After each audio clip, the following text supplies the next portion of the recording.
Yo, this is boy O to the GM back again. Rise to the top, kiss the sky. Another episode. We gon' ride for it, kick around for it. Nigga, put your oaks on, we gon' shine, we gon' shine. You gon' lie for it, you gon' die for it. We gon' rise to the top, kiss the sky for it. We gon' ride for it, kick around for it. Nigga, put your oaks on. We're here for another week. Talk about the East Miami Dolphins. Some of us still disgruntled, but I tell you one thing. A lot of people still have hope for the season. You know, probably not me. I feel we dig a hole too far already. And I don't think it's enough time for us to climb our way out. A lot of the teams that we should have taken care of, we didn't. Simple and plain. We should have beaten the Raiders. Should have beaten the Colts. Should have beaten the Jaguars. Should have beaten the Falcons. Look at them wins right there. We'd have been in the playoff hunt right now. We'd have been in the wild card spot. But I guess that's neither here nor there. Some people I heard say we better than our record shows. No, we exactly what our record shows. A call here or there don't change that. A play here or there don't change that. We are exactly what our record shows. We don't beat good teams. We don't beat strong defensive teams. And that is going to show again tomorrow. Exactly what I'm saying. Mike Tomlin had a comment talking about defense, what the defense is doing. I heard our guys talk about the defense. We only could take what they give us. If the play don't present itself for us to go deep, we can't go deep, this, that, and the next thing. Mike Tomlin said we can't worry about what the defense is doing. Only thing we could do is believe in ourselves and doing whatever we do best, running or passing. And I know Tua stepped up in the pocket while our pocket was crumbling and got a deep pass off. That was a thing of beauty. Looked like he put all he had into that pass to get it downfield. We could see that more consistently. And not just in broken coverages. Like in the Baltimore game with Wilson. Sometimes you just go deep just to stretch the defense out, give you some space to run the ball. Why do you think we can't run the ball sometime? Teams know we ain't going deep. They keeping their safeties in the box. Watch how the defenses play us. You can see every defender on the shot. On the screen, because they have no fear that we can even attempt to go deep. You got a speedster like Waddle on the team. Go deep sometime. And I ain't talking about 20 yards, 30 yards. Try go 50 plus. Go deep. Try hit the man in stride. Hopefully you don't catch it. You break it up. If you throw a pick on a deep bomb, I don't feel bad, because if they probably don't have good field position.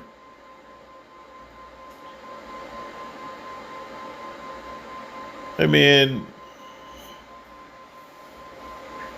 say all they want to say. Some blame the quarterback, some blame the line, some blame the coaches, you know. And a lot of people say we pass. A lot of teams who pass on Mark Jones, you know, they regret it like when we pass on Justin Herbert. But if Justin Herbert was here, he'd be faced with these same problems.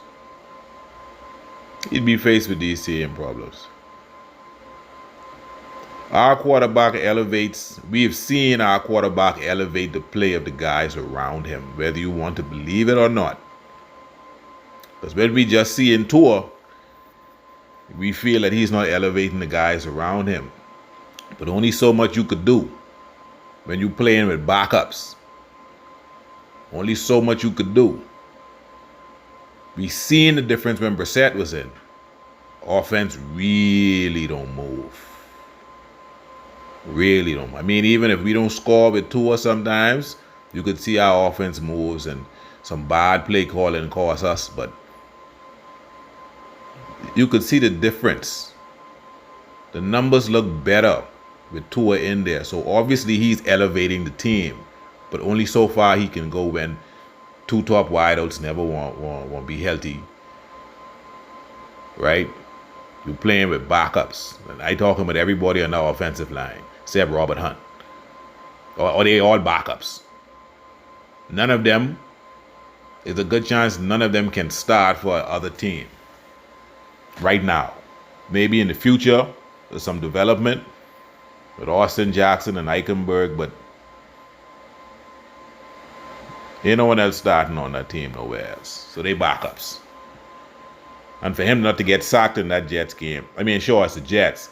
They last in defense and sacks or whatever, close to last, but a lot of that was Tua, because he's supposed to get taken down a lot of times if you really look at the game. A lot of that, these guys developing players nowadays for some teams just ain't what's happening. Sometimes I feel bad for Rosen. Didn't feel he got a fair deal in Arizona, but they went with a better guy. But I feel if Rosen had went to the right situation and developed, you know what I mean? I think he would have been solid. He would have been a solid QB in this league. They tried it out with Miami, but he didn't get a fair shake as he was thrown in behind a horrible team that hadn't gelled yet. A line, again, full of backups.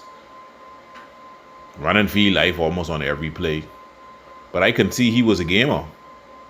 He was in there actually trying, not just going through the motions. Not saying I won't get the ball out quick or not. No, he was trying to make plays. The Giants clearly overdrafted their QB. But look, they stuck with this guy for years, trying to develop him, and it's just not working. They gave him every opportunity. The thing with Flores and Gray, they don't want to get fired. They don't want to lose their job over Tua. So if he ain't look like it from day one, they ain't want to take the chance. But they should understand our owners a patient mind. Groom the guy, put things in place for him. I know I bang the table for Tua a lot. I just want a QB to work, man, in Miami. We've been waiting a long time for a QB to work. I used to bang the table for Tannehill as well. Once you are QB, I bang the table for you. A lot of guys out there, they talking on their, YouTubes and podcasts, dismissing the kid. It ain't the kid's fault, man. Came in here unhealthy. And he just been given nothing to work with. Suspect drafting, suspect coaching. Some of it is his fault for him trying too hard to make plays. Sometimes you just throw it away or take a sack. So everyone has some blame to go around. But we on a 3-game winning streak. This ain't doom and gloom. I think that winning streak ends tomorrow. Okay? Flores come up press conference every day. He putting players who give us the best chance to win. You can play them. It ain't always the case. You all know that.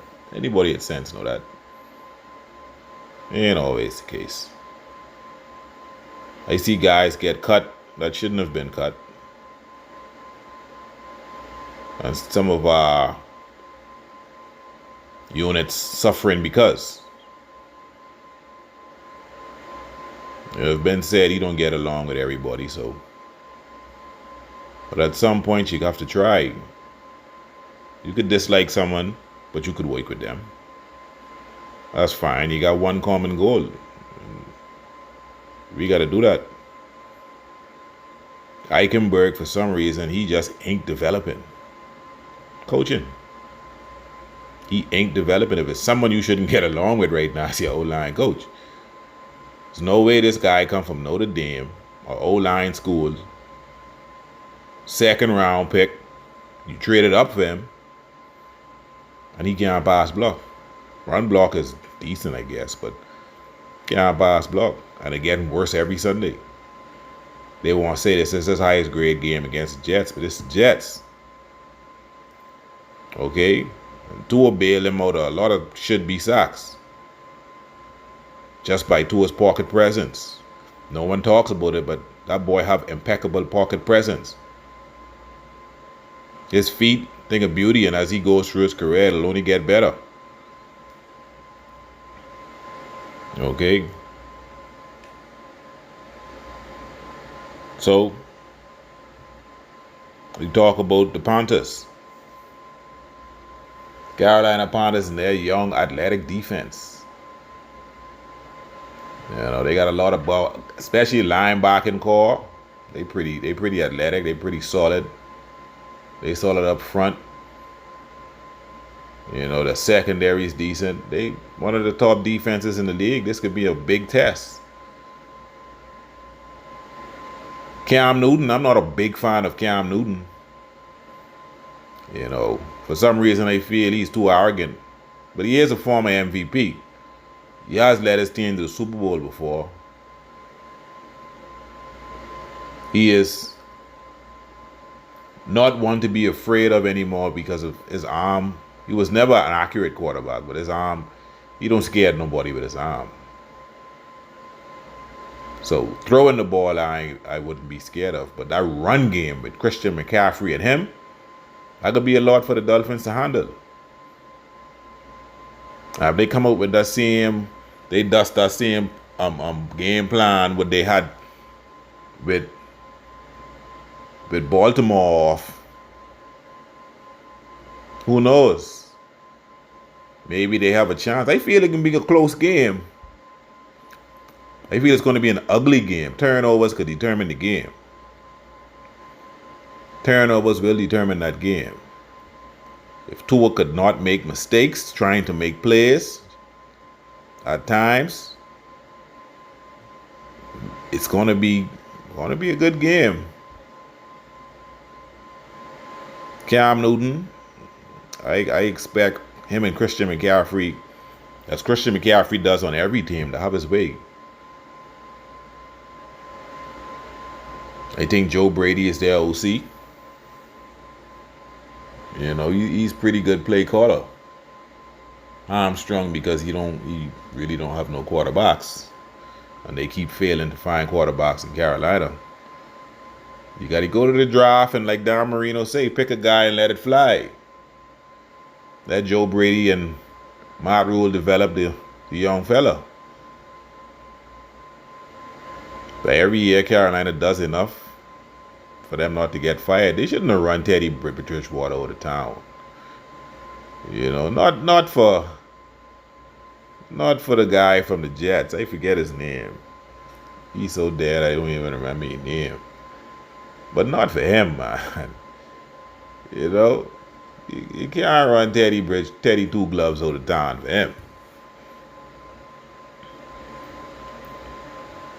But this game, I expect us to come up short in this one. I expect the fourth quarter to be the determining factor. If our defense wears down, I expect it to be close through 3 quarters. You know, maybe like 17-14 in the third. But then I expect it to get out of hand. I expect it to be maybe 21-31.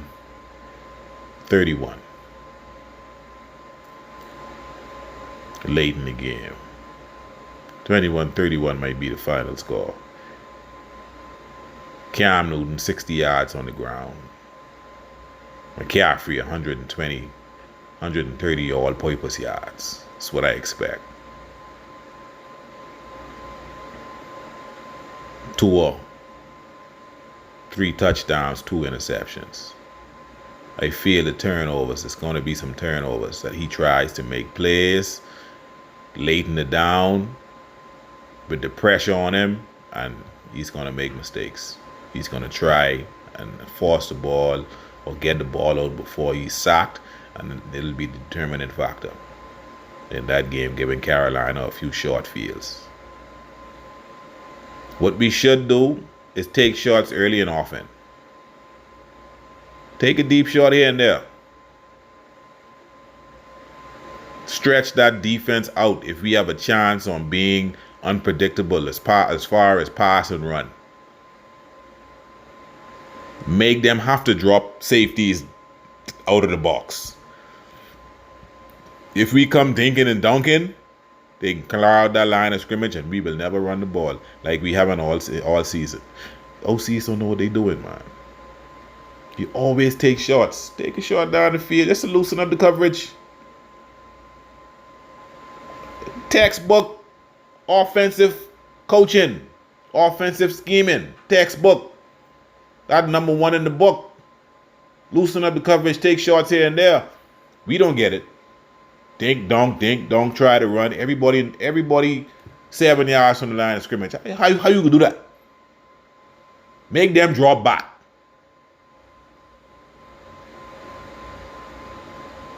Sorry I'm getting a little emotional, but I love the Dolphins so much. I hate to see foolishness, man. Then you won't be surprised when the broken coverage happened and them cameras went up and showed the coaching staff. They clueless. Oh, how the hell did that happen?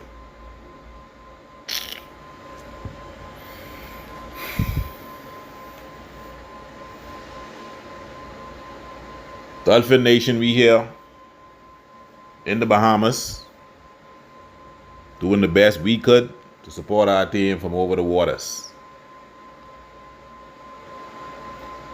But I feel this game before the bye week will not be good. Will not be. I could go into what I feel about the rest of the season already because I've already made up my mind how it may play out. But we need to bank on San Francisco to lose some games. That's what we need to do. With San Francisco, look like they playing a lot more aggressive now. A lot more physical now. So, I don't know. I'll come back next week. Talk about them things on the bye. Talk about some things on the bye week. Some improvements would need to happen on the line.